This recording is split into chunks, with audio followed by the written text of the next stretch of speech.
Power of network.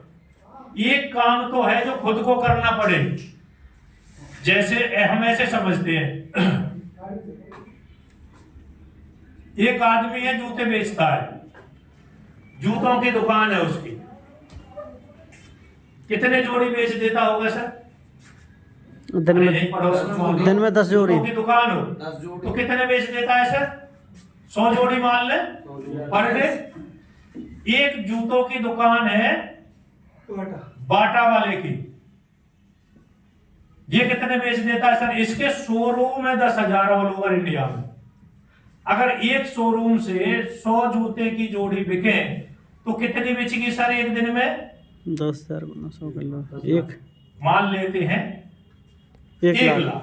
ठीक है, एक आदमी अकेली दुकान पे रह के जूते बेच रहा है 100 जोड़ी पर डे, और एक जूतों का शोरूम है जो नेटवर्क बना के बेच रहा है, उसका कितना बेचेगा सर? 1 लाख। 1 लाख। अब मुझे बताओ अमीर कौन होगा, ये अपने अकेला आदमी काम करने से या नेटवर्क वाला काम करने से? चलो इसे ऐसे समझते हैं, ऐसे कितने लोग हैं जिन्होंने होटल खोले हुए हैं? अपना एक होटल है, मान लेते हैं कोसी में, ये जो होटल है जिस भाई का, वो पैसे वाला होगा, जब तो है कोसी में होटल। लेकिन एक होटल है ओयो वाला, इसके होटल में कितने लोग आते होंगे रोज? जितने कमरे हैं, मान लीजिए 50 कमरे हैं, 100 कमरे हैं, और ओयो वालों के कितने होटल हैं सर? मान लेते हैं 1 लाख। तो कितने कस्टमर आते होंगे सर? अगर रोज एक होटल में 10 कस्टमर आते हैं तो एक दिन में कितने कस्टमर आए? 10 लाख। अमीर कौन ज्यादा होगा? ओयो वाला। यस। एक है, कई बार हम गाड़ी नहीं लेते हैं जो किराए पे चलाते हैं ब्याह शादी में, और एक है ओला उबर वाली गाड़ी, वो भी किराए पे चल रही है सर। अमीर ओला वाला होगा या वो होगा जिसने गाड़ी पर्सनल चला रहा है अपनी गाड़ी? ओला वाले की कोई गाड़ी नहीं है लेकिन नेटवर्क है गाड़ियों का। समझ रहे हो? एक जाल बना लिया अपने काम का। अमीर होना है तो हमें क्या करना पड़ेगा? जाल बनाना पड़ेगा, नेटवर्क बनाना पड़ेगा मेरे भाई। ये है समझने वाली बात। और कुछ लोग उलझे हुए हैं, सर आपका ना साबुन अच्छा नहीं है। मैं बोल रहा हूँ अच्छे से अच्छा साबुन ले आओ, उससे नहा लो, क्या रंग बदल जाएगा आपका? नहीं। फिर क्या फायदा साबुन का? सर आपकी ना नमकीन अच्छी नहीं है, अरे अच्छी नमकीन ले आओ, उससे क्या हो जाएगा? समझ रहे हो? कुछ लोग हैं सर आपका ना ये महंगे प्रोडक्ट हैं। कितने महंगे हैं? मुझे 1 लाख रुपया आता है महीने का। कितना महंगा होगा रोहतास जी? मैं सामान पूरा महीने का 10,000 का लेता हूँ, 1 लाख रुपया महीने का आता है। अब मुझे बताओ महंगा है या सस्ता? सस्ता। समझ रहे हो?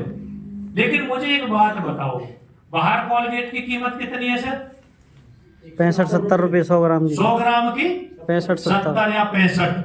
और आरसीएम वाले की कितनी है सर? 50। सस्ते महंगे आप देख लो सर, आरसीएम का एक भी प्रोडक्ट महंगा नहीं है मेरे भाई। फर्क सिर्फ इतना सा है, आपकी जेब किस चीज को अलाउड करती है। भारतीय बाजार में देखिए, भारत एक मंडी है। अंग्रेज जब आए थे ना सर, यहाँ व्यापार करने के लिए आए थे भारत में। भारत ही एक आपको अकेला देश मिलेगा जहां नमक की थैली 10 रुपए में भी मिल जाएगी, 15 रुपए में भी मिल जाएगी, 20 रुपए में भी मिलेगी, 28 में भी मिलेगी, और 99 रुपए में भी मिलेगी। अब मुझे बताओ, ये नमक खराब है तो लोग इसे ले क्यों रहे हैं, और ये नमक अच्छा है तो इसे ले क्यों नहीं रहे लोग? समझ रहे हो? अच्छा और बुरा कुछ नहीं है भाई। आपकी जेब जिस चीज को अलाउड करती है वो चीज सस्ती और आपको अच्छी लगती है। समझ रहे हो? यस। मुझे एक बात बताओ, कितने लोग हैं जो आज बिसलरी का पानी पी रहे हैं? शहर में बहुत सारे लोग हैं, बहुत सारी बोतलें बिच रही हैं सर। और मुझे याद है हमारे गांव में जब किसी ने बिसलरी का काम शुरू किया था पानी का, तो लोग बोलते थे ये चलेगा नहीं। हमारे गांव में तो नलों की कमी थोड़ी है, आज चल रहा है कि नहीं चल रहा वो काम? चल रहा है। पहले लोग बोलते थे जब गैस आई थी ना सर कि सिलेंडर फट जाएंगे, ये काम नहीं चलेगा, सिलेंडर कोई नहीं लेगा, लाल रंग है सिलेंडर का, खतरा है, और कोई हादसा हो गया तो हमारे घर में आग लग जाएगी। और मुझे बताओ क्या आज सिलेंडर हम और आप बिना सिलेंडर के रह रहे हैं सर? लाइन लगा के सिलेंडर लेते हैं, सिलेंडर अगर खत्म हो गया तो परिवार वाले लड़ जाते हैं, सिलेंडर लिया भैया। समझ रहे हो? कहने का सिर्फ इतना सा मतलब है सर, शुरू में कुछ चीजें समझ में नहीं आती, लेकिन समय के साथ चीजें समझ में आती हैं।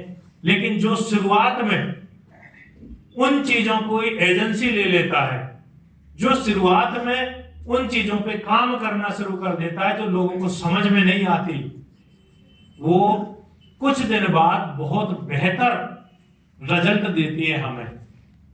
मान लीजिए किसी ने ना कोसी में यहां एक प्लॉट ली आज से 50 साल पहले, कितने में ली होगी सर?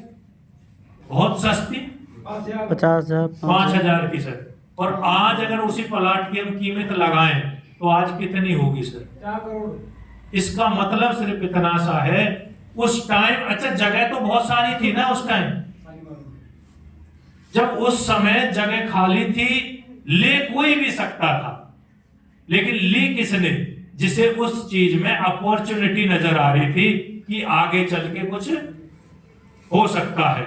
सेम आरसीएम में सर, मैं जब इस बिजनेस में जुड़ा था मैंने एक ही चीज सोची थी कि मेरे भाई अगर नमक मिर्च खरीदने से पैसा आता है तो मुझे कर लेना चाहिए, सोचने की जरूरत नहीं है, क्योंकि मैं नमक मिर्च तो पहले भी खा रहा हूं, कहीं ना कहीं दुकान से, किसी ना किसी दुकान से ले ही रहा हूं।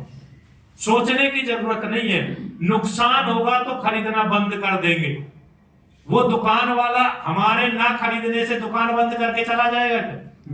भाई मैं जिस दुकान से खरीदता था क्या वो मेरे ना खरीदने से उसका स्टोर बंद हो जाएगा? इसका मतलब उसमें तो फिर चले जाएंगे खरीदने। लेकिन ये बंदा बोल रहा है कि यहां से अगर आप लेते हो तो आपको पैसा आएगा। तो इस बात पे मैंने भरोसा किया और मैंने अपनी आईडी लगा ली। और विश्वास करना मेरे भाई, मैंने जुड़ने के बाद 5 साल तक कुछ भी नहीं किया था, मैंने देखा ही नहीं।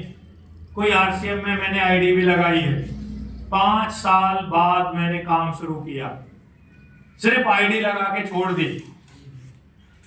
भूल गया मैं कि आरसीएम में कोई काम आरसीएम मैंने किया भी था। लेकिन जैसे ही मेरी नजर में दोबारा ये चीज आई तो मैंने बोला जी मैंने किया था आरसीएम। अपनी आईडी को अपने गुरुजी के पास लेके गया और उसने मुझे बताया कि तेरे नीचे 28,000 का बिजनेस है, काम कर ले, तेरा पैसा आना शुरू हो जाएगा। समझ रहे हो? यस। मैंने 28,000 का बिजनेस नहीं किया था, मेरे नीचे था बिजनेस, मैंने काम करना शुरू किया। जब मैं जुड़ा तो मेरे बाद किसी ने कलकत्ता से एक आदमी को जोड़ दिया, और आज वो कलकत्ता का साथी, मैं वहां केवल 6 महीने में एक बार जाता हूं, और 1 महीने का बिजनेस वो 16 लाख देते हैं मेरे भाई। मुझे एक बात बताओ, केवल मेरे एक प्लॉट खरीदने से 16 लाख का, मैंने वो प्लॉट जीरो इन्वेस्टमेंट में शुरू की, आज 16 लाख का बिजनेस दे रही है सर। आने वाले साल में कुछ दिन बाद, 1 साल 2 साल 10 साल बाद ये 16 करोड़ का बिजनेस नहीं देगी क्या? Yes. इसका मतलब सिर्फ इतना सा है कि आपको एक प्लॉट खरीदने की जरूरत है। पहले जो लेगा वो जीत में रहेगा, वो नुकसान में नहीं रहेगा सर। समझ में आ गया? आरसीएम क्यों करना चाहिए पहले। अब थोड़ा सा मैं आपको बता देता हूं, ज्यादा